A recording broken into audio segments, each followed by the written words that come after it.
self-accountability is self-love. I want to also say that being honest with ourselves is also one of the most important aspects of self-love as well. And I want to preface this by saying, I don't actually know anything, right? It's just merely a perspective that I'm given. That's all that I know. That's all anyone really, truly knows, right? But my God, doesn't it feel good when we accomplish a goal? It feels really good. It's like a feeling of euphoria, maybe even exhilaration, right? So with that said, the opposite must be true, right? Yeah. So here's the $1 trillion question. Why? Nothing we need to answer aloud, but why? My theory, or it could be, maybe it's because we didn't reach our ever elusive goal, right? Yes, no, maybe. Or possibly, it has to do with us being inauthentic or maybe a little bit incongruent within ourselves.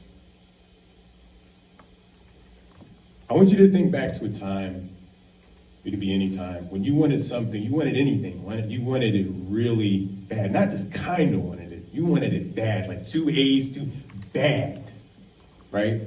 And you sacrificed a lot to get it, right? Blood, sweat, and tears. You fantasized about it, you visualized about it, you thought about what it would smell like, what it would taste like. And you did everything, time, energy, attention, money, and it didn't work out. How did it feel? That's something we need to answer aloud, right? But were you devastated? If you were, it's perfectly fine, you'd be human. I would be, I have been. Devastation. When I look back on my life, I can honestly say it. I wasn't the man that I always needed to be in order to maintain, attract, and keep who and what I wanted in my life. I like to quote this time, the late great philosopher, DMX, when he said, laying on your back, looking at the roof of the church, the preacher's telling the truth and it hurts, right? I can't tell you how freeing it has been to also admit that maybe I wasn't who I needed to be, but not for anyone else, myself, internally, right? Wasn't who I necessarily needed to be. And how freeing it's been, but the ironic part about it is the more honest I was with myself, the more and more doors started to open up for me. And if I wasn't able to open up those doors myself, I'd find the keys in the most ironic places that I would never think to look, but it would almost be bestowed on me, which is an interesting paradox within itself. I used to work with athletes, right? And a lot of times, specifically high school students, and a lot of times parents would come up to me asking me with a lot of anxiety. It was like, what about my kids getting a scholarship? What about my kid playing varsity? They're not getting enough playing time, correct? And there's a lot of status that goes on with that. High school can be a tough time. You're too old, but at the same time, you're too young, right?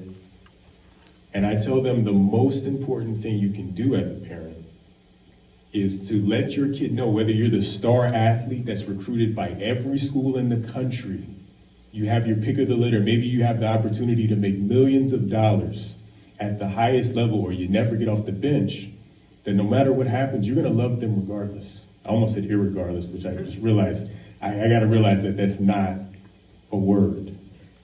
That you hang your hat on your effort and how you choose to show up every day with the attitude. Because the accolades, the achievements, they come and they go. The record books, they come and they go. And all we are truly left with is the impact we have on people, better or worse. A wise man once told me that true confidence is not never making a mistake, not seeming like you're superhuman, but it's when you can be under the brightest of lights and you can make a mistake and laugh at yourself. You can laugh at the situation. If you're worried that other people are laughing at you in those situations, usually it's a confidence problem.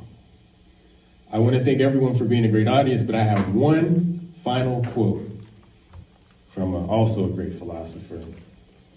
So down in Texas, we have a saying, You fool me once, shame on you. Well, you can't get fooled again. Anyone who knows where that's from, I appreciate you. But yes, that's my time. Honored to